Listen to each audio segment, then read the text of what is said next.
Magandang araw sa inyo. Magkano na nga ba ang kambing ngayon 2026? Ayan, update tayo ng konti kasi talagang napakalikot pa rin ng presyo ng kambing. Napapansin ko na nagmamahala na talaga yung mga nagbebenta.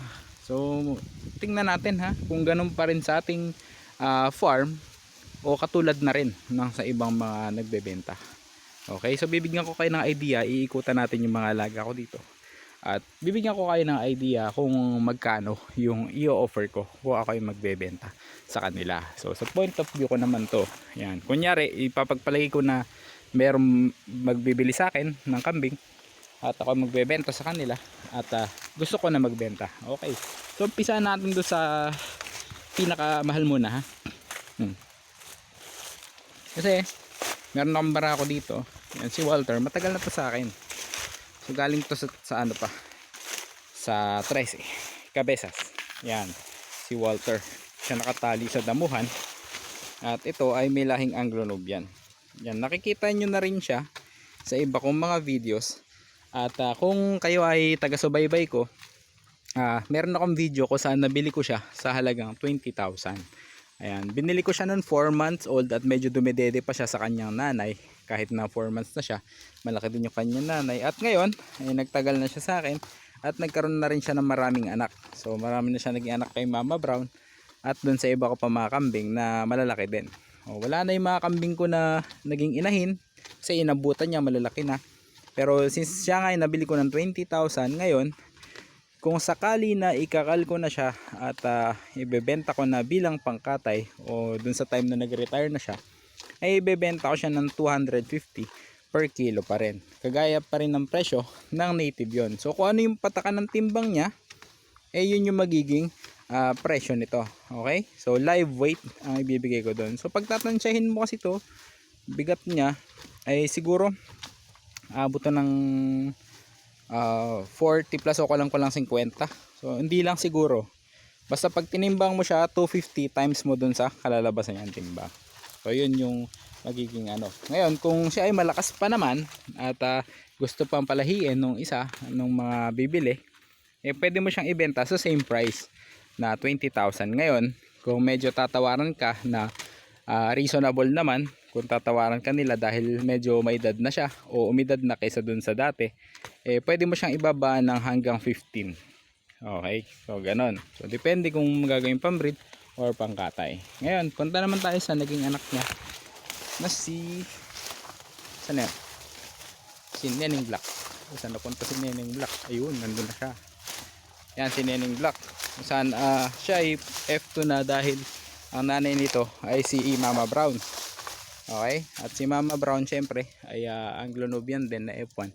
Ngayon ito ay pwede ka mag-produce ng mga bisiro na mas malalaki kapag ka ito'y nasampahan, lalo ito'y babae.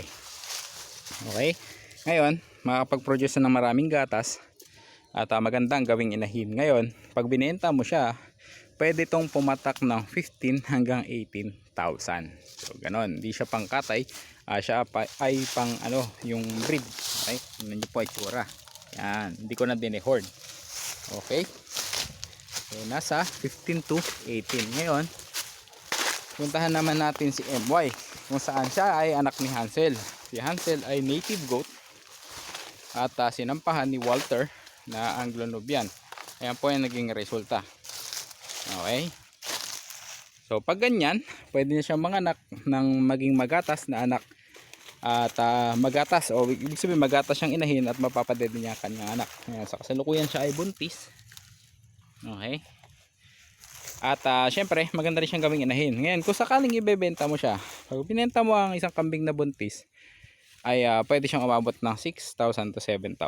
Ngayon kung hindi naman siya buntis, siguro sagad na niya yung 6,000, pwede kang magpatawad hanggang 5,000. Depende sa iyong pangangailangan. So ganun lang naman yun, supply and demand. Okay, so ito naman si Mama Brown, nanay ni Neneng Black, asawa ni Walter. Yan, medyo may edad na rin siya. At siguro sa farm ko 2 panganak na lang ang gagawin ko sa kanya bago ko siya ikal. Yan, kasi nakikitaan ko na siya ng medyo pagbaba ng kalidad ng kanyang bisiro. Okay, so marami na rin naman siya naianak at meron na rin tayo naibenta. na malalaking kambing na na-produce niya. So umabot pa ng mga 40 plus kilos yung naging anak nito ni Mama Brown. Ngayon, kung ibebenta mo siya at gagawin mo siyang pangkatay, edi ganun din, 250 per kilo dito sa amin. So depende pa rin yan sa lugar kasi meron mga lugar na nagti 300 per kilo. So ako, stick lang ako 250. Basta kayo kukuha dito. 'Di ba? Tapos pwede kayo magdala ng sarili niyong timbangan. Okay? So ayan, nasa 250 per kilo kung magkano yung patakan niya, edi yun. Yan. Kadalasan pag mga ganito kalaki, mamapatak pa rin niya ng 5,000 hanggang 6,000 kapag tinimbang. Okay, gaya ng mga binenta ko na native dati, pumatak pa rin ng 5,500. So baka nga umabot to ng 6,500. So sa bigat niya. Okay, so kung titimbangin ganon, pwede niya abutin. Ganon din, ito same din kay MY na F1. So ang presyo niya ganon din, nasa 5, nasa 6, depende sa kung buntis o hindi. Yung mas maliit-liit na yon, ito siya ang aking for sale ngayon ay si Konghei. Yan, ay pwede siyang katayin, pwede niyo siyang pampadugo kung gusto nyo sa mga nagagawa ng building. May paniniwala kasing ganun eh, yung ibang mga naggagawa. Yan, pwede ko siya ibigay ng 3,500. Okay, so ayun ang presyuhan niya. Ngayon pag ganito, ito bibili ko lang kasi yan, pero kung ibebenta yan nasa 4K yan. Ito na yung medyo upgraded na sila at may lahi ng bower. Ito si So at yun ay si Fon. Ay pareho sila. So pag mabebenta ka ng ganito, nasa 4K yung pinakamababa, pwede mo itaas yan ng 4,500 hanggang 5K. Lalo't may upgrade sila ng bower. Ayan. Pero hindi ko ibebenta yan dahil yan ay gagamitin ko sa farm, dito sa farm. Ngayon, pagka naman naghanap ka ng ganito, kagaya ako, nakahanap ako sa halagang 15,000. Okay? So walang papel. At binasihan ko lang yung kanyang katawan, kanyang itsura. Medyo madumi siya ngayon dahil ang dudumi ng pinupuntahan naming lugar. Yan, na maamos, madagta. Pero siya masigla, siya lang hindi nakatali. Yan, siya nabili ko ng 15,000. Hindi naman siya for sale, kumbaga sa akin. Kung pipilitin ako ibenta, edi bibigay ko ng 18 o 20, di ba? Pero hindi ko siya ibebenta. Kung kayo maghahanap ng ganito, siguro makakakuha kayo ng 15, makakatawad kayo ng 13 kung talagang babaratin nyo. Yan, pero wag nyo na masyadong baratin ng mga kapwa natin na goat racers. Yan. So binigyan ko lamang kayo ng idea sa presyuhan ng mga kambing sa ngayon kasi malikot eh. Ang nagpapamahal talaga dyan, buy and sell.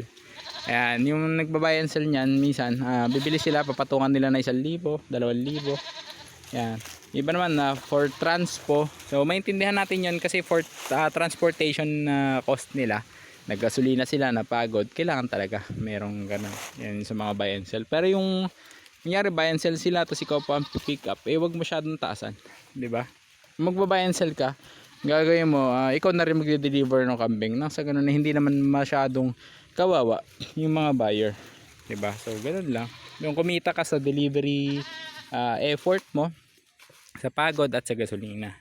So ganun ang ating presyuhan sa ating mga kambing at sana ay nakatulong sa inyo ang aking kambing price update ngayon 2026. Huwag kalimutan nga pala mag-subscribe sa ating channel na Teacher Farmer Ali at saka sa aking Facebook na page na Kambingan ni Ali Boy.